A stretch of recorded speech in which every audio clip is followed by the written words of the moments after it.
প্রতিবেশীর সাথে সুসম্পর্ক বজায় রাখতে হবে, তার কোনো ক্ষতি করা যাবে না, তার কষ্ট হয় এমন কোনো কাজ করা যাবে না। এই ব্যাপারে জিবরিল আমাকে এত বেশি সাবধান করেছে, এতবার নক করেছে, আমার আশঙ্কা হয় কখন না জানি জিবরিল আইসা বলে যে তোমার মৃত্যুর পর তোমার সম্পদে তোমার ওয়ারিস, তো যেটাকে আমরা অনেক সময় সওয়াবের কাজ মনে করি না, সেটা হলো প্রতিবেশী এবং মেহমান, তাদের সাথে সুন্দর ব্যবহার করা, আচরণ করা, মেহমানদারি করা। মেহমানদারি এটা সওয়াবের কাজ, এবাদতের কাজ, কিন্তু আমরা মেহমানদারিটা চেহারা দেখে দেখে করি, ঠিক না বে ঠিক? শ্বশুর বাড়ির থেকে যদি কেউ আসে তাহলে তো মাশাআল্লাহ মেহমানদারির কোনো কমতি আর নাই, কত আইটেম দেওয়া যায় সব দেওয়ার চেষ্টা করি, ঠিক না? এমন একজন মানুষ আসছে যে শ্বশুর বাড়ির না, বরং হয়তো এমন কোনো ব্যক্তি যার কাছে আপনার কোনো স্বার্থ নাই, বেচারা এমনি মেহমান আর কি, সাধারণ মেহমান আর কি। তো সেই মেহমানের ব্যাপারে আমাদের তেমন কোনো খেয়াল অনেক সময় থাকে না। আমরা এখন এত স্বার্থপর হয়েছি, যেটাই করি সেখানে কি স্বার্থ আছে আগে সেটা চিন্তা করি, স্বার্থ নাই আমি নাই সেখানে, ঠিক না বে ঠিক? এটারে বলা হয় আব্দুল মকসুদ, মানে স্বার্থের গোলাম। এই স্বার্থের গোলাম যে আব্দুল মকসুদ, যে সেই ব্যক্তির জন্য আল্লাহ তাআলা জান্নাত তৈরি করেন না ভাই। আর মুসলমান কখনো স্বার্থের গোলাম হতে পারে না। মেহমান আপনার বাড়িতে আসছে, সে যেই আসুক আপনি তাকে সম্মান করা, তাকে খাতির যত্ন করা, তার পেছনে খাবার, হাদিয়া, নাস্তা ইত্যাদি পেশ করা, এটা আপনার কর্তব্যের অংশ। নবী করিম সাল্লাল্লাহু আলাইহি ওয়াসাল্লাম বলেছেন, মান কানা ইউমিনু বিল্লাহ ওয়াল ইয়াউমিল আখির ফালইউকরিম দাইফা, যে ব্যক্তি আল্লাহকে আর আখিরাতকে বিশ্বাস করে সে যেন মেহমানের মেহমানদারি করে। তো এই যে মেহমানদারি করা, এটা যে সওয়াবের কাজ আমরা অনেকে জানি না, হয়তো দিতে হয় তাই ট্র্যাডিশন হিসাবে দেই, যে একজন মেহমান আসছে একটু চানাচুর, বিস্কিট, চা এগুলো না দিলে কেমনে হয়, সেজন্য আমরা দেই। কিন্তু আমরা জানি না যে একজন মেহমানের সামনে আমি যাই পেশ করব এটার বিনিময়ে আমার আমলনামাতে আল্লাহ তাআলা সওয়াব লিখবেন। সাধারণ দানের সওয়াব না, মেহমানের মেহমানদারির সওয়াব আলাদা। আর আত্মীয় স্বজনের সাথে সুসম্পর্ক বজায় রাখার পাশাপাশি প্রতিবেশী যারা আছেন তাদের হক অনেক বেশি। সেটা নিয়ে অনেক দীর্ঘ আলোচনা এখন করার সুযোগ নেই, শুধু এটুকু বলি, প্রতিবেশীর সাথে সুসম্পর্ক বজায় রাখা যে ভালো কাজ বা সওয়াবের কাজ, এটাও আমরা বেশিরভাগ লোক জানি না। আমরা উল্টাটা জানি। আমরা কি জানি? আমরা জানি হলাম যে পাশের খেতালার আইলটা ঠেলতে হবে। আমার ক্ষেতের পাশের খেতালা যে, তার আইলটা কি করতে হবে? ঠেলতে হবে। অনেক মুরব্বীরা দেখি আবার ঠেলে না, ওই যে কোদাল দিয়ে শুধু কোবায়, আইল ছোট করে। ওই যে আসামি আছে এখানে, আইল ছোট করে। আইল ছোট করা মানে নিজের ক্ষেত বড় করা, ঠিক না ঠিক? অথচ আমার ক্ষেতের পাশের ক্ষেতওয়ালা আমার প্রতিবেশী, ঠিক না ঠিক? তার অধিকার কি? তার অধিকার হলো আমার হাত দ্বারা, আমার মুখ দ্বারা, আমার আচার আচরণ দ্বারা আমার কষ্ট দ্বারা আমার প্রতিবেশী যেন কষ্ট না পায়, এটা তার অধিকার।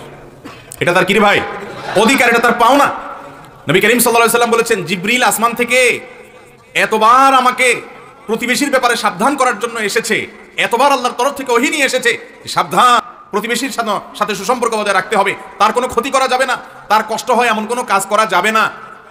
এই ব্যাপারে জিবরিল আমাকে এত বেশি সাবধান করেছে, এতবার নক করেছে, আমার আশঙ্কা হয় কখন না জানি জিবরিল আইসা বলে যে তোমার মৃত্যুর পর তোমার সম্পদে তোমার ওয়ারিস, তোমার সন্তান সন্ততির যেরকম অধিকার আছে, প্রতিবেশীর একটা অংশ আছে। না জানি এটা আইসা কখন বলে, আমি সেই চিন্তা করতেছিলাম। এত বেশি গুরুত্ব দেওয়া হচ্ছিল প্রতিবেশীর হকের ব্যাপারে। আর আমাদের অবস্থা হলো, বেশিরভাগ লোক নামাজি মানুষ, দিনদার মানুষ, আলেম মানুষ, বক্তা মানুষ, আমরা নিজেরা অনেক দিক থেকে ভালো, মাশাআল্লাহ, এই একটা জায়গা আমরা ভালো হতে পারি না। সেটা হলো কি? প্রতিবেশীর সাথে সম্পর্ক আমাদের খুব একটা ভালো থাকে না। হয় তার মোরগ আমার এলাকাতে আসছে, গ্রামের মানুষ, তাহলে এটা নিয়ে একটা মিনি যুদ্ধ হয়ে যায়, ঠিক না ঠিক? অথবা তার গাছের ছায়া একটু আমার এলাকাতে পড়ছে, বাস, তাহলে এটা নিয়ে যুদ্ধ শুরু হয়ে যায়। আবার অনেকে আছে যে পাশের যিনি আছেন তার জমির বরাবর বা তার যে আপনার ভিটা আছে, ভিটার বরাবর সুন্দর করে একটা গর্ত করে, যাতে করে ওই দিক থেকে বৃষ্টি ধুইয়া সব মাটিগুলো এসে গর্তটা ফিল আপ হয়ে যায়। এই কুকামটা আমরা অনেকে করি, কি করি না? ঘরে ঘরে, টোলে টোলে, জনে জনে। চেয়ারম্যান সাহেব ভালো বলতে পারেন, এই সমস্ত মামলা করতে দেখা লাগে, ঠিক না ঠিক? আচ্ছা ভাই, এই কাজটা কি সওয়াবের কাজ না গুনার কাজ? অথচ আমরা অনেকে মুখে দাঁড়িয়ে আছে, মাথায় টুপি আছে, গায়ে জুব্বা আছে, অন্য অনেক দিক থেকে আমরা ভালো, মাশাআল্লাহ, যেটা ভালো আছে ভালো, কিন্তু তলে তলে এই কাজটা করতেছি। আপনি সারা দুনিয়ার মানুষের সাথে সম্পর্ক ভালো, দাওয়াত দিয়ে ইমাম সাহেবরে খাওয়ান, খতিব সাহেবরে খাওয়ান, বাজারের ইমাম সাহেবরে খাওয়ান, বড় মসজিদের খতিব সাহেবরে খাওয়ান, অথচ আপনার প্রতিবেশীকে একদিন আপনি দাওয়াত দিয়ে খাওয়ান নাই, আপনি ভালো মুসলমান হইতে পারেন নাই। আমি কি বুঝাতে পারছি? নবী করিম সাল্লাল্লাহু আলাইহি ওয়াসাল্লাম বলেছেন, তুমি গোশত রান্না করলে ঝোল বাড়াই দিও, ঝোল বাড়াই দিও, কারণ তোমার আশেপাশে প্রতিবেশী যারা আছেন তাদের বাড়িতে বাটিতে করে, প্লেটে করে, কোনো কিছুতে করে একটু তরকারি দেওয়াটা তোমার কর্তব্য। যদি তরকারি বেশি দিতে না পারো, অন্তত ঝোল বাড়াই দিও, তারপরেও দিও। আমরা ছোটবেলায় দেখেছি এই বৃহত্তর নোয়াখালী এলাকার একটা সৌন্দর্য, গোটা বাংলাদেশেই ছিল এটা, কিন্তু এই এলাকাতে এই প্রচলনটা বেশি ছিল। সেটা হলো যে আমাদের মা চাচিরা ভালো কিছু রান্না করলে, ভালো কোনো নাস্তা আনলে, বাজার থেকে একটা তরমুজ আনলে, ভালো কিছু কিনে আনলে একটু অল্প স্বল্প হইলেও আশপাশের ঘরগুলোতে পাঠাইতো। আপনারা দেখেন না এগুলা? এখন আছে সব? নাই। আহা, হয়তো আছে কোথাও অল্প স্বল্প, বেশিরভাগ ক্ষেত্রেই নাই। এখন সবাই স্বার্থপর হয়ে গেছে, সবাই স্বার্থপর হয়ে গেছে। ওয়াজ শোনার মানুষ অনেক বাড়ছে, কিন্তু আমল করার মানুষ কমছে। ঠিক না ঠিক? এত ক্যামেরা আগে ছিল ওয়াজ রেকর্ডের জন্য? এই বেচারারা এত কষ্ট করে রেকর্ড করতেছে কেন? আপনারা অনেক বেশি শুনবেন, ওনারা ডলার কামাইবেন, সবাই লাভ হবে। কিন্তু ওয়াজ শুনতেছেন, ডলারও কামাইতেছেন, হুজুরও হাদিয়া মোটা করে পকেট ভরে নিয়ে যাচ্ছেন, কিন্তু আমাদের আমল আসছে না ভাই।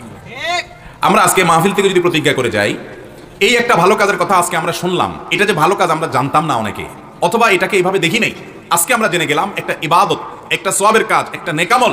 আপনি কোরআন পড়লে যেরকম সওয়াব পাবেন, আপনি দান করলে যেরকম সওয়াব পাবেন, ঠিক তেমনি ভাবে আপনার প্রতিবেশী, আপনার পাশের ঘর, আপনার পাশের জমিওয়ালা, আপনার আশেপাশে যারা আছেন, আপনার পাশের দোকানদার, পারতপক্ষে ভালো করতে পারেন আর না পারেন, আপনার হাত মুখ দ্বারা যেন কোনো কষ্ট, কোনো ক্ষতি তার না হয়, চেষ্টা করা যাবে না ইনশাআল্লাহ?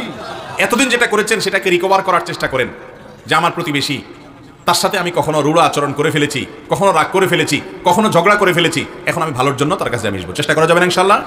আল্লাহ তাআলা আমাদের আমলের তৌফিক দান করুন।